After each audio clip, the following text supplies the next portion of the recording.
Welcome to BRK news special drive. Satyavedu MLA Koneti Adimulam కేసులో కీలక twist చోటు చేసుకుంది.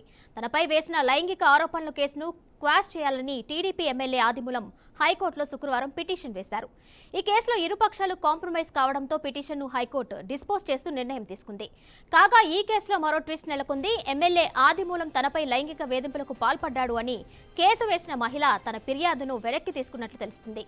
ఈ క్రమంలో ఎమ్మెల్యే లైంగిక వేధింపులకు పాల్పడ్డాడు అనే ఆరోపణలు అవాస్తవమని అఫిడవిట్ అందడంతో ఎమ్మెల్యేపై తొందరపాటు చర్యలు వద్దని హైకోర్టు నిర్ణయం తీసుకుంది.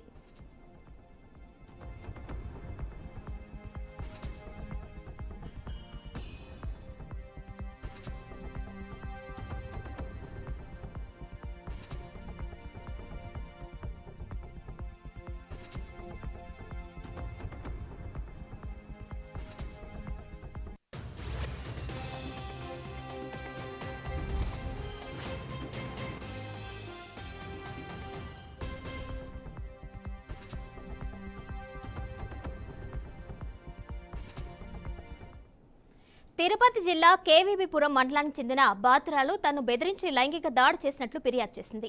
ఆదిమూలంపై తిరుపతి తూర్పు ఠాణా పోలీసులు కేసు నమోదు చేశారు. ఈ కేసును కొట్టివేయాలి అంటూ ఆదిమూలం హైకోర్టును ఆశ్రయించారు. శుక్రవారం జరిగిన విచారణలో ఆయన తరపు సీనియర్ న్యాయవాది సి రఘు వాదనలు వినిపించారు. పోలీసులు ప్రాథమిక విచారణ చేయకుండా కేసు నమోదు చేశారని చెప్పారు. మూడో వ్యక్తి ఒత్తిడితో పిటిషనర్పై ఆ మహిళ ఫిర్యాదు చేశారన్నారు. బాధిత మహిళ తరపున న్యాయవాది కె జితేందర్ వాదనలు వినిపించారు. పోలీసులకు ఇచ్చిన ఫిర్యాదులో చేసిన ఆరోపణలన్నీ అవాస్తవం అంటూ హైకోర్టులో అఫిడవిట్ దాఖలు చేశామన్నారు. దాన్ని పరిగణలోకి తీసుకుని ఎమ్మెల్యేపై కేసును కొట్టివేయాలని కోరారు.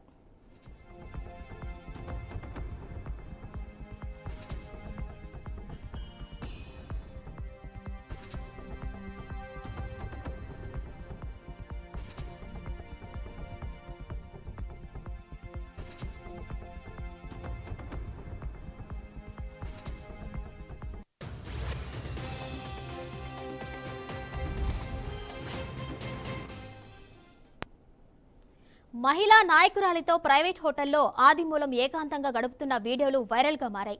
ఈ వీడియోని ఆ బాధిత మహిళ విడుదల చేసింది. అధికారాన్ని అడ్డం పెట్టుకుని తనపై ఒత్తిడి తీసుకొచ్చి లైంగిక దాడి చేసినట్లు బాత్రాలు ఆరోపించింది. తన కోరికలు తీర్చకుంటే కుటుంబం మొత్తాన్ని అంతం చేస్తాని ఎమ్మెల్యే ఆదిమూలం బెదిరిస్తున్నాడు అని బాధిత మహిళ పేర్కొంది. టీడీపీలో ఇలాంటి ఎమ్మెల్యేలు ఉండొద్దని బాధిత మహిళ సీఎం చంద్రబాబుకు లేఖ రాసింది. ఎమ్మెల్యే గురించి అందరికీ తెలియాలి అనే పెన్ కెమెరాలో రికార్డ్ చేసినట్టు వెల్లడించింది. తన దగ్గర సాక్ష్యాలు ఉన్నాయని ఎమ్మెల్యే 100 సార్లు కాల్ చేసినట్లు పేర్కొంది. రాత్రిపూట మెసేజ్లు చేసి వేధించేవాడని ఆవేదన వ్యక్తం చేసింది. రోజుకు అమ్మాయితో ఎంజాయ్ చేసేవాడని తెలిపింది. ఎమ్మెల్యే చేసే ఇలాంటి పనులకు తిరుపతి భీమా ప్యారడైస్ హోటలే అడ్డా అని ఆమె తెలిపింది. ఇలాంటి వాళ్లను పార్టీ నుండి సస్పెండ్ చేయాలని సీఎం చంద్రబాబును బాధిత మహిళా నాయకురాలు డిమాండ్ చేసింది.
దీంతో టీడీపీ హైకమాండ్ ఆదిమూలంపై సీరియస్ అయింది. టీడీపీ మహిళా కార్యకర్తపై లైంగిక వేధింపుల ఇష్యూలో ఆదిమూలంను సస్పెండ్ చేసింది.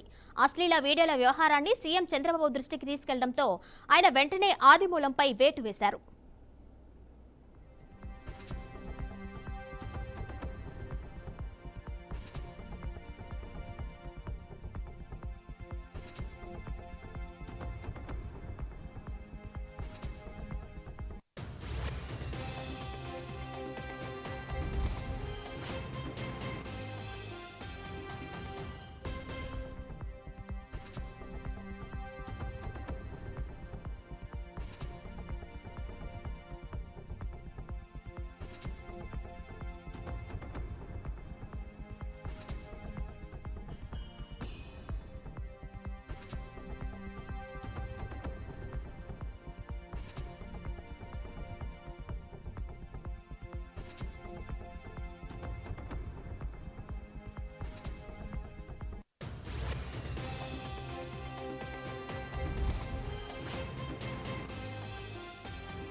ఇదంతా ఇలా ఉంటే బాత్రాలు కాంప్రమైజ్ అయిన వ్యవహారం వెనుక పెద్ద కథే నడిచినట్లు సమాచారం.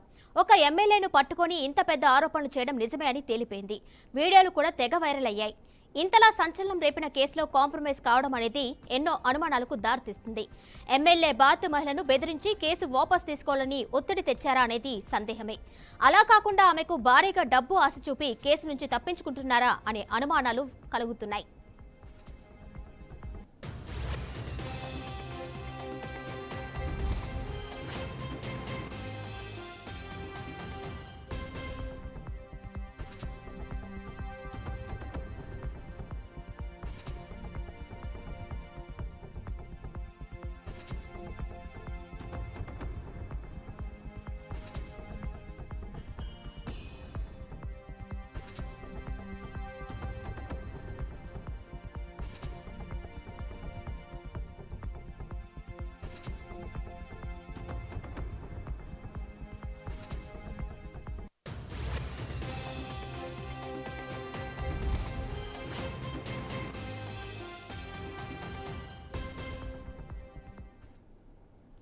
సత్యవేడు ఎమ్మెల్యే కోనేటి ఆదిమూలం కేసులో కీలక ట్విస్ట్ చోటు చేసుకుంది. తనపై వేసిన లైంగిక ఆరోపణల కేసును క్వాష్ చేయాలని టీడీపీ ఎమ్మెల్యే ఆదిమూలం హైకోర్టులో శుక్రవారం పిటిషన్ వేశారు. ఈ కేసులో ఇరుపక్షాలు కాంప్రమైజ్ కావడంతో పిటిషన్ను హైకోర్టు డిస్పోజ్ చేస్తూ నిర్ణయం తీసుకుంది. కాగా ఈ కేసులో మరో ట్విస్ట్ నెలకొంది. ఎమ్మెల్యే ఆదిమూలం తనపై లైంగిక వేధింపులకు పాల్పడ్డాడని కేసు వేసిన మహిళ తన ఫిర్యాదును వెనక్కి తీసుకున్నట్లు తెలుస్తుంది. ఈ క్రమంలో ఎమ్మెల్యే లైంగిక వేధింపులకు పాల్పడ్డాడు అనే ఆరోపణలు అవాస్తవమని అఫిడవిట్ అందడంతో ఎమ్మెల్యేపై తొందరపాటు చర్యలు వద్దని హైకోర్టు నిర్ణయం తీసుకుంది.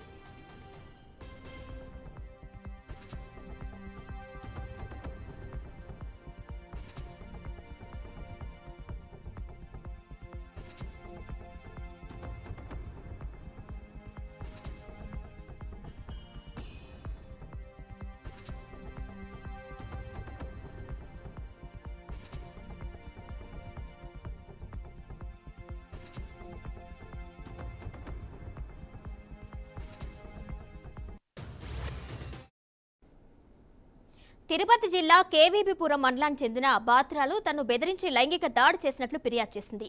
ఆదిమూలంపై తిరుపతి తూర్పు ఠాణా పోలీసులు కేసు నమోదు చేశారు. ఈ కేసును కొట్టివేయాలి అంటూ ఆదిమూలం హైకోర్టును ఆశ్రయించారు. శుక్రవారం జరిగిన విచారణలో ఆయన తరపు సీనియర్ న్యాయవాది సి రఘు వాదనలు వినిపించారు.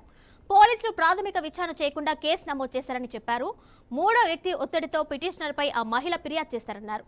బాధిత మహిళ తరపున న్యాయవాది కె జితేందర్ వాదనలు వినిపించారు. పోలీసులకు ఇచ్చిన ఫిర్యాదులో చేసిన ఆరోపణలన్నీ అవాస్తవం అంటూ హైకోర్టులో అఫిడవిట్ దాఖలు చేశారన్నారు. దాని పరిగణలోకి తీసుకొని ఎమ్మెల్యేపై కేసు కొట్టేయాలని కోరారు.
మహిళా నాయకురాలితో ప్రైవేట్ హోటల్లో ఆదిమూలం ఏకాంతంగా గడుపుతున్న వీడియోలు వైరల్ అయ్యాయి. ఈ వీడియోను ఆ బాధిత మహిళ విడుదల చేసింది. అధికారాన్ని అడ్డం పెట్టుకుని తనపై ఒత్తిడి తీసుకొచ్చి లైంగిక దాడి చేసినట్లు బాధితురాలు ఆరోపించింది. తన కోరికలు తీర్చుకుంటే కుటుంబం మొత్తాన్ని అంతం చేస్తా అని ఎమ్మెల్యే ఆదిమూలం బెదిరిస్తున్నాడు అని బాధిత మహిళ పేర్కొంది. టీడీపీలో ఇలాంటి ఎమ్మెల్యేలు ఉండొద్దని బాధిత మహిళ సీఎం చంద్రబాబుకు లేఖ రాసింది. ఎమ్మెల్యే గురించి అందరికీ తెలియాలనే పెన్ కెమెరాలో రికార్డ్ చేసినట్లు వెల్లడించింది. తన దగ్గర సాక్ష్యాలున్నాయని ఎమ్మెల్యే 100 సార్లు కాల్ చేసినట్లు పేర్కొంది. రాత్రిపూట మెసేజ్లు చేసి వేధించేవాడని ఆవేదన వ్యక్తం చేసింది. రోజుకో అమ్మాయితో ఎంజాయ్ చేసేవాడని తెలిపింది. ఎమ్మెల్యే చేసే ఇలాంటి పనులకు తిరుపతి భీమా ప్యారడైజ్ హోటలే అడ్డా అని ఆమె తెలిపింది. ఇలాంటి వాళ్ళను పార్టీ నుండి సస్పెండ్ చేయాలని సీఎం చంద్రబాబును బాధిత మహిళా నాయకురాలు డిమాండ్ చేసింది.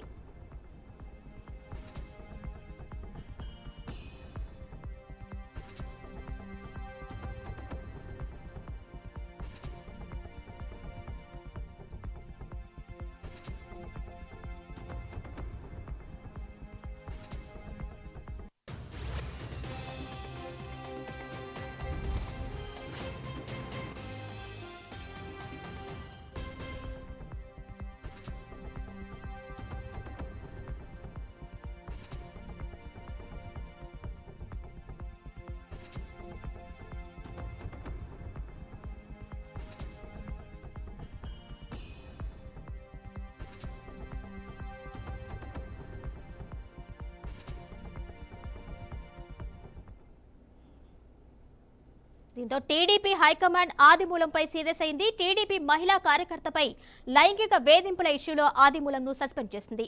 అశ్లీల వీడియోల వ్యవహారాన్ని సీఎం చంద్రబాబు దృష్టికి తీసుకెళ్లడంతో ఆయన వెంటనే ఆదిమూలంపై వేటు వేశారు.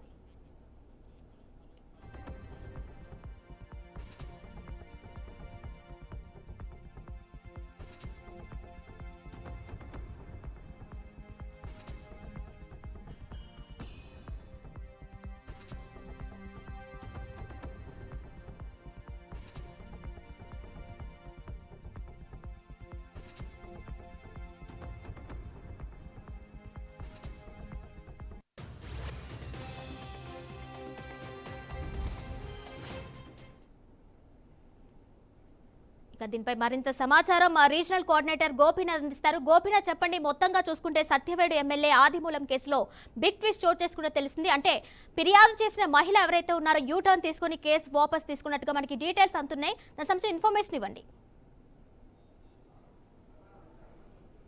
కిరణ్మయ్య, మొత్తం మీద గత నెల 5వ తారీఖున సత్యవేడు ఎమ్మెల్యే ఆదిమూలం పైన ఒక మహిళ, అంటే తెలుగుదేశం పార్టీకి సంబంధించిన మహిళా నాయకురాలు లైంగిక వేధింపులు చేశారు. అదే స్థాయిలోనే లైంగిక దాడి చేశారంటూ కూడా ఫిర్యాదు చేయడం జరిగింది. హైదరాబాద్లో ప్రెస్ మీట్ మీడియా సమావేశం నిర్వహించి కొన్ని వీడియోస్ని విడుదల చేయడం జరిగింది. అయితే అప్పటి నుంచి కూడా ఇప్పటి వరకు కూడా ప్రభుత్వం చర్యలు తీసుకోవడం జరిగింది. ఎందుకంటే ఈ కేసుకు సంబంధించి ఆమె వీడియోలు విడుదల చేసిన వెంటనే, ఎందుకంటే ఆ వీడియోలు విడుదల చేసే సమయంలో ఒకసారిగా ఆమె కొన్ని కీలకమైన మీడియాతో మాట్లాడడం జరిగింది. అదేవిధంగానే బీఆర్కే న్యూస్తో కూడా మాట్లాడడం జరిగింది. అంటే నాకు గానే న్యాయం చేయకపోతే ఖచ్చితంగా నేను విజయవాడలో తెలుగుదేశం పార్టీకి సంబంధించినటువంటి కార్యాలయం వద్దనే ఆత్మహత్య చేసుకుంటానంటూ కూడా ఆమె సంచలన వ్యాఖ్యలు చేయడం జరిగింది. ఆ సమయంలో ఇదే విషయాన్ని చాలా సీరియస్గా తీసుకున్నటువంటి తెలుగుదేశం పార్టీ అధినేత చంద్రబాబు కూడా ఆయన పైన సస్పెన్షన్ వేటు వేశారు. 24 గంటలు ఆమె ఆరోపించిన తర్వాత ఆ వీడియోలు విడుదల చేసిన తర్వాత 24 గంటలు గడవక ముందే సస్పెన్షన్ వేటు వేయడం జరిగింది. ఎందుకంటే మహిళలకు సంబంధించి చాలా క్రియాశీలకంగా తెలుగుదేశం పార్టీ ఎప్పటి నుంచో కూడా ఉంటుంది. అంటే భద్రత పరంగా కావచ్చు, లేదంటే వాళ్ళని గౌరవించే సమయంలో చాలా జాగ్రత్తలు తీసుకొని వాళ్ళకి చాలా రకాలుగా వాళ్ళకి గౌరవప్రదంగా చూస్తారు తెలుగుదేశం పార్టీలో. అలాంటి పార్టీలో గెలిచినటువంటి ఎమ్మెల్యే ఇంత నీచానికి ఒడిగడి ఈ రకంగా మహిళను ఇబ్బంది పెట్టారు కాబట్టి ఆయన పైన కఠిన చర్యలు తీసుకోవాలంటూ కూడా పెద్ద ఎత్తున ఆందోళన జరిగిన సమయంలో, బాధితురాలు కూడా కంప్లైంట్ ఇచ్చిన సమయంలో ఒకసారిగా ఆ సమయంలో ఆయన పైన సస్పెన్షన్ వేటు వేయడం జరిగింది. అయితే అప్పటి నుంచి కూడా ఇప్పటి వరకు కూడా ఆ కేసుకు సంబంధించి తిరుపతి ఈస్ట్ పోలీస్ స్టేషన్లో కేసు నమోదు చేశారు. ఆమె పైన లైంగిక దాడి చేయడం అంతా కూడా తిరుపతిలోనే ఒక ప్రైవేట్ హోటల్లో జరిగింది. వాటన్నిటి కూడా సీసీటీవీ ఫుటేజీలను పోలీసులు కూడా స్వాధీనం చేసుకున్నారు. ఇన్వెస్టిగేషన్లో భాగంగా ఏదైతే సదరు మహిళ ఆరోపించిందో ఆ మహిళని తిరుపతిలో వైద్య పరీక్షల కోసం రమ్మని చెప్పడం జరిగింది. అయితే పోలీసులు ఎన్నిసార్లు చెప్పినా కూడా ఆమె సహకరించలేదు. ఇందులో భాగంగానే చాలా అంటే ఈ కేసుకు సంబంధించి ఆల్రెడీ ఒకవైపు ఈ ప్రాసెస్ నడుస్తుంటే మరోవైపు ఎమ్మెల్యేకి సంబంధించినటువంటి అంటే ఎమ్మెల్యే ఆదిమూలం హైకోర్టును ఆశ్రయించడం జరిగింది. ఒక మహిళ నన్ను బ్లాక్మెయిల్ చేసి తనను ఇబ్బందులు పెట్టి రకరకాల కొంతమంది పార్టీ పరంగా కొంతమంది నేతలతో కుమ్మక్కయ్యి తన్ను బ్లాక్మెయిల్ చేసే రకంగా కూడా పాల్పడిందంటూ కూడా అతను హైకోర్టును ఆశ్రయించడం జరిగింది ఎమ్మెల్యే ఆదిమూలం. అయితే హైకోర్టు ఈ నెల 25వ తారీఖు వరకు కూడా ఆయనకు గడువిస్తూ అంటే పోలీస్ శాఖకి అంటే పోలీస్ అధికారులకి స్పష్టమైన ఆదేశాలు ఇవ్వడం జరిగింది. ఎక్కడ కూడా ఆయన అరెస్ట్ చేయొద్దండి, ఎందుకంటే ఈ కేసుకు సంబంధించి పూర్తిగా వివరాలు మరికొన్ని, ఎందుకంటే ఆమె పైన లైంగిక దాడి జరిగింది అని ఫిర్యాదు చేసింది కాబట్టి ఆ రిపోర్ట్స్ సబ్మిట్ చేయండి అంటూ కూడా ప్రభుత్వాన్ని ఆదేశించింది. అయితే ఈ ప్రభుత్వం అంటే ఈ మధ్యలో అంటే మెటర్నిటీ హాస్పిటల్లో ఆమె మెటర్నిటీ హాస్పిటల్లో ఆ రిపోర్ట్స్ రావాలంటే ఆమె వైద్యానికి సంబంధించి రిపోర్ట్స్ సహకరించాలి టెస్టుల కోసం. ఆ టెస్టులకు ఎక్కడా కూడా ఆమె సహకరించలేదు. పోలీసులు ఎన్నిసార్లు ఆమెకి విన్నవించుకున్నా కూడా అక్కడికి రాలేదు. ఇక్కడే అనుమానం వచ్చింది. ఇందులో భాగంగా ఈ మధ్య కాలంలోనే ఆమె ఎమ్మెల్యేకి సంబంధించి కావచ్చు, ఆమెకి సంబంధించి మధ్యవర్తులు అంటే వాళ్ళిద్దరి మధ్య కూడా సయోధ్య కూర్చే విధంగా, ఎందుకంటే ఒక ఎమ్మెల్యే స్థాయిలో ఇది జరిగింది కాబట్టి సయోధ్య కూర్చే విధంగా కూడా ఆమెకి చెప్పారు. అందులో భాగంగానే భారీగా కూడా డబ్బులు ముడుపులు మారాయంటూ కూడా ప్రచారం జరుగుతుంది. మొత్తం మీద ఆమె ప్రైవేట్ హాస్పిటల్కి సంబంధించి ఎక్కడ కూడా ఆమె అక్కడ వైద్య పరీక్షలకు హాజరు కాకపోవడంతోనే ఈ కేసుకు సంబంధించి వీళ్ళిద్దరూ సయోధ్య కుదుర్చుకున్నారు. ఈ కేసు ఇంకా విత్డ్రా చేసుకునే రకంగా ముందుకెళ్తారంటూ కూడా ప్రచారాలు జరుగుతున్నాయి. ఇప్పటికే అందువల్లనే హైకోర్టుకు సంబంధించి 25వ తారీఖు ఉంది కాబట్టి ఆ డేట్ 25వ తారీఖు లోపల విచారణ వచ్చే అవకాశం ఉన్న నేపథ్యంలో అప్పటి వరకు కూడా ఎమ్మెల్యేని అరెస్ట్ చేయొద్దంటూ కూడా స్పష్టమైన ఆదేశాలు హైకోర్టు ఇచ్చింది. ఈ లోపలే ఈ కేసును విత్డ్రా చేసుకునే రకంగా కూడా ఆమె ముందుకెళ్ళి బాధితురాలు ఎవరైతే ఉన్నారో వరలక్ష్మి ముందుకెళ్లే అవకాశం అయితే ఉంది. మొత్తం మీద ఈ కేసులో సాక్ష్యాధారాలు కావచ్చు, లేదంటే ఎక్కడ కూడా ఆమె అంటే రిపోర్ట్స్ సంబంధించి ఆమె ఎక్కడ కూడా సహకరించలేదు కాబట్టి ఈ కేసు నిలబడే అవకాశం లేదంటూ కూడా ఇప్పటికీ కూడా న్యాయ నిపుణులు కూడా చెప్తున్నారు. మొత్తం మీద ఎమ్మెల్యేకి సంబంధించి తెలుగుదేశం పార్టీ నుంచి అయితే సస్పెండ్ అయ్యాడే కానీ ప్రస్తుతానికి ఎమ్మెల్యేగానే కొనసాగుతున్నారు. కానీ ఇన్ని రోజుల పాటు కూడా దాదాపుగా నెలన్నర పాటు కూడా ఒక డ్రామా కావచ్చు, లేదంటే ఒక ఉత్కంఠగా కొనసాగినటువంటి ఈ కేసులో లాస్ట్కి వాళ్ళిద్దరూ సయోధ్య కుదుర్చుకున్న కారణంగా ఈ కేసు నిలబడే అవకాశం లేదు, న్యాయపరంగా నిలబడే అవకాశం లేదు. మరోవైపు పార్టీ పరంగానూ ఆయన ఏ విధంగా ముందుకెళ్తారు, ఎందుకంటే వాళ్ళిద్దరూ రాజీ అయిపోయినట్లే చాలా స్పష్టంగా కనపడుస్తుంది కాబట్టి ఏ రకంగా ముందుకెళ్తారో మనం చూడాల్సిన అవసరం అయితే ఉంది. కిరణ్ భాయ్. Right, thank you.